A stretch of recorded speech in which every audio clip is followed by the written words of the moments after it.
اس لیے تو اللہ نے تفاوت رکھا، مالدار کی سخاوت کا امتحان رکھا، غریب کی خودداری کا امتحان رکھا ہے، اور ایک دوسرے کو ایک دوسرے کے ساتھ جوڑ دیا ہے۔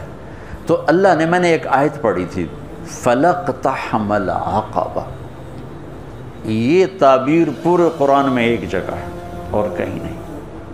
نماز مشکل، روزہ مشکل، حج مشکل، جہاد مشکل، تبلیغ مشکل، تہجد مشکل، ذکر تلاوت، دین کے جتنے بھی احکام ہیں کچھ مشقت تو ہے نا، مشکل تو ہے۔ کسی کے لیے یہ تعبیر نہیں ہے جو میں ابھی بتانے لگا ہوں، جو خرچ کرنے کے لیے تعبیر آئی ہے۔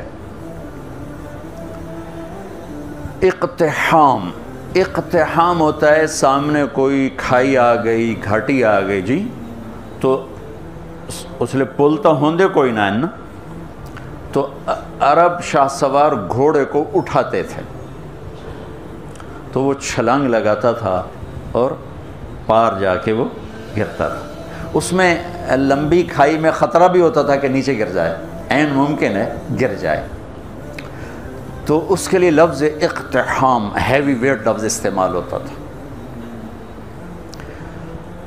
اور میرے بچوں نے گھوڑ سواری سیکھنا شروع کی گاؤں میں اپنے گھوڑوں پر، تو وہ ایک تو بڑا ماہر ہو گیا اور دوسرا جو تھا وہ بھی کچھ نہ کچھ تو ہو گیا، لیکن اتنا نہیں تھا جتنا وہ چھوٹا تھا۔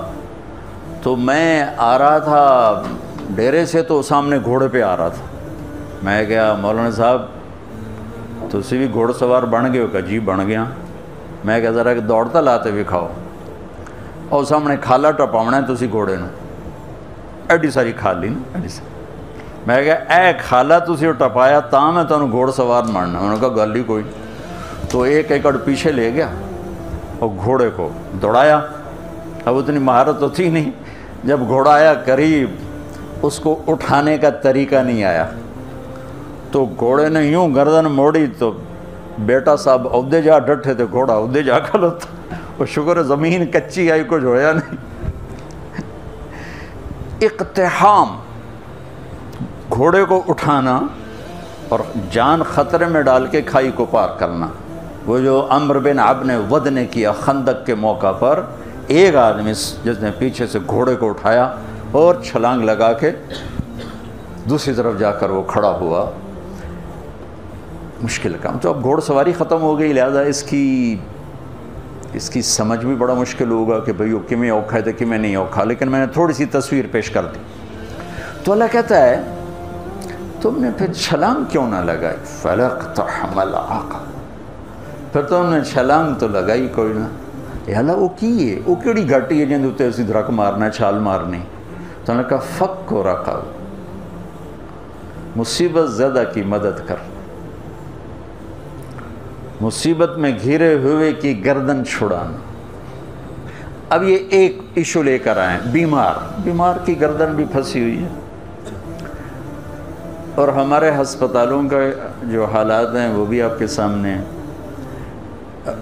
کچھ حکومت کا خزانہ تھوڑا ہے، کچھ ہمارے معاشرے میں دیانت کوئی نہیں، خدمت کا جذبہ کوئی نہیں۔ میں ہاتھ جوڑ کر ڈاکٹروں کے آگے کہ ہمارے اکثر ڈاکٹر تاجر ہیں، ڈاکٹر نہیں ہیں۔ وہ پیشنٹ نہیں ڈیل کرتے، وہ کسٹمر ڈیل کرتے ہیں۔ تبادلہ ہوتا ہے مریضوں کا، بھیج دا پیا میرا کتنا کمیشن ہے، تینوں بھیج دا پیا میرے واسطے کی ہے۔ تو بہرحال کمیوں کا ذکر نہیں کرنا چاہیے، خوبیوں کا ہی کرنا چاہیے، لیکن بس ہم نوا میں بھی کوئی گل ہوں کہ خاموش رہوں، کوئی نہ کوئی تو زبان پہ آ ہی جاتا ہے۔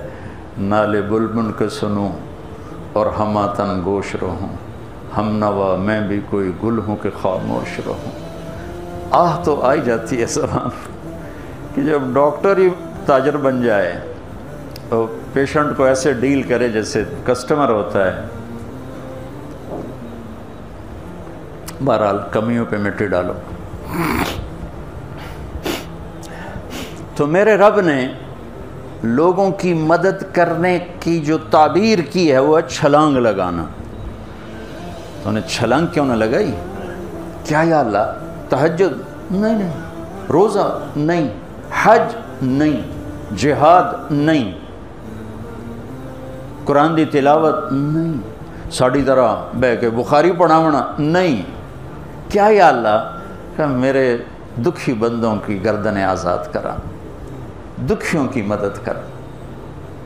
او اطعام فی یوم ذی مسغبۃ یتیما ذا مقربۃ و مسکینا ذا متربہ.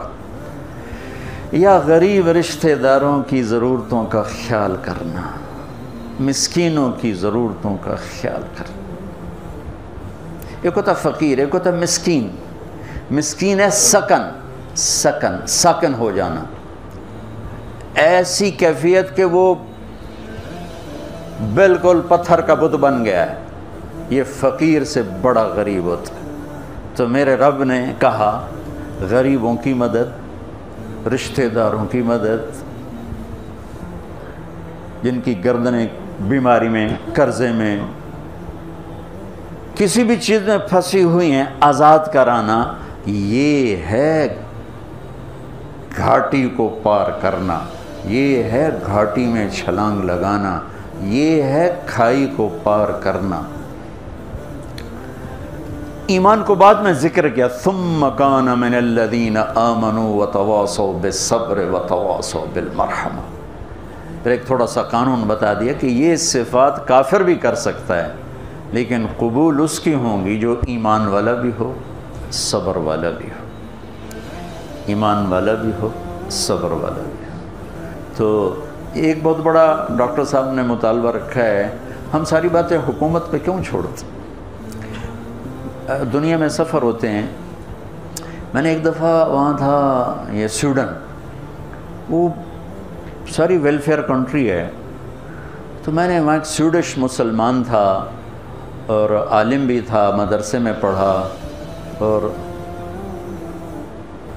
تعلق بھی تھا. میں نے کہا یہ آپ کے ملک کا یہ انقلاب کیسے ہے؟ کہا حکومت نہیں لے کر آئی تھی، عوام لے کر آئی تھی. 90 سال پہلے اس ملک کے 10 لاکھ آدمی ملک چھوڑ کے چلے گئے بھوک کی وجہ سے. یہ ملتا کچھ نہیں، فقر کی وجہ سے ملک چھوڑ کے چلے. جب وہ چلے گئے تو ہمارے ملک کے سمجھدار، تاجر، پڑھے لکھے اور غریب سب مل کر جمع ہوئے کہ اگر اسی طرح لوگ جاتے رہے تو ملک تو صحرا بن جائے، تو ہمیں اپنے دیس کے لیے کچھ کرنا چاہیے. تو انہوں نے حکومت کو پیچھے کر دیا اور خود فلاحی کاموں میں لگے اور دنیا کی بہترین فلاحی حکومت بن گیا. ہماری حکومت بھی ذمہ دار ہے، لیکن وہ ہماری حکومت غریب حکومت ہے اور کچھ بددیانتی کی انتہا ہے، خیانت کی انتہا ہے. تو ہر جگہ تو وہ پہنچنا بھی چاہیں تو نہیں پہنچ پاتے ہیں. تو آپ لوگ، ہم لوگ مل کر اینٹ پہ اینٹ رکھیں تو کتنے ہسپتال بن سکتے ہیں، کتنی بچیوں کی شادیاں ہو سکتی ہیں، کتنے بے گھروں کو گھر مل سکتے ہیں، کتنے مسکینوں کی ضرورتیں پوری ہو سکتی ہیں. یہ اللہ کو انتہائی پسند ہے. سہولت دینا اپنے اللہ کے بندوں. ایک حدیث سنا کے بات ختم کرتا ہوں کہ اللہ کو اپنے بندوں کو سہولت دینا کتنا پسند ہے. میرے نبی نے فرمایا کہ ایک آدمی قیامت کے دن پیش ہوگا. بنی اسرائیل پہلے فرشتے، پہلی چیکنگ فرشتے، ہاں بھائی کیا ہے تیرے پاس؟ کہے گا زیرو، کچھ نہیں. پھر کہیں گے کوئی سوچ وچار کر، کچھ نہیں. اس کو اللہ کے سامنے پیش کریں، یا اللہ تیرا بندہ ہے، سن لو کیا کہتا. اللہ تعالیٰ فرمائیں گے آج کے دن کچھ لائے ہو؟ کہے گا کچھ نہیں لایا. تو اللہ تو کریم ہے نا. اللہ کہیں گے کچھ سوچتا صحیح، کوئی بھلے نال ہی کر بیٹھا ہوں میں، سوچتا صحیح، کچھ تو کیتا ہوئے گا تم. تو سوچ کے کہنے لگا یا اللہ میں تاجر تھا، تاجر تو لوگوں کو مال دیتا تھا. جب کوئی دینے کے قابل نہیں رہتا تھا، کوئی اس پہ آفت آ گئی، نقصان ہو گیا، گھاٹا پڑ گیا، تو میں اپنے ملازموں سے کہتا تھا اس کو معاف کر دو، مطالبہ نہ کر. اور جب کوئی دے سکتا تھا اور دینے میں دیر کرتا تھا تو میں اپنے ملازموں سے کہتا تھا اسے تنگ نہ کرو، جب دے گا ٹھیک، ادھر مگر نہ پہ جاؤ. یہ آپ کے بازاروں میں روز لڑائیاں ہوتی، اور گریبان پکڑے ہوتے ہیں، ٹیلی فونوں پہ لگے ہوتے ہیں گالیاں دے دے، کیونکہ کاروبار سارا ادھار پہ چلا گیا ہے، دینے والا دینے کے لیے تیار نہیں، لینے والا سوٹا لیتے سر تے کھلوتا ہے۔ تو انہوں نے کہا یا اللہ بس میں یہ کرتا تھا، جو دے نہیں سکتا تھا اسے معاف کر دیتا تھا، جو دینے کے باوجود دیر کرتا تھا اسے تنگ نہیں کرتا تھا، نہ اس کے ایمان کے بعد اور کچھ نہیں، ایمان کے سوا اور کچھ نہیں۔ تو اس پر اللہ تعالیٰ فرمائیں گے واہ واہ، تو نے میرے بندوں کے ساتھ اتنا سہولت کا معاملہ کیا، تو میں رب ہو کر کیوں نہیں کروں گا؟ چل جا، معاف کی، موجہ کر، جاؤ جنت، میری جنت میں جاؤ۔ اللہ بڑا کریم ہے، تھانے دار نہیں ہے، رب ہے، رب کریم، رب معاف کر کے خوش ہو رہا ہوتا، اجی تو بدلہ لے کے خوش ہونا ہے، وہ معاف کر کے خوش ہونا ہے۔